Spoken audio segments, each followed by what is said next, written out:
سلام رفقا، امروز پنجشنبه 14 تیره و اومدم کد مرس امروز و کارت های 5 میلیونی امروز رو بهتون معرفی کنم که سریعتر بزنین و بریم سراغ روزهای بعد.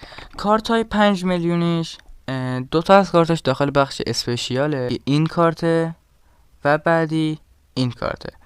اگه برای شما اینجا نیست و تا حالا به لول یکم نزدین، اینجا روی نی کارت بزنین، اینجا هست. وارد پیارتی تیم میشین و UX and UI تیم اینو یه لول بالا ببرین، 5 میلیون رو میتونین دریافت کنین. بریم سراغ کد مرس. 3 نقطه خط نقطه خط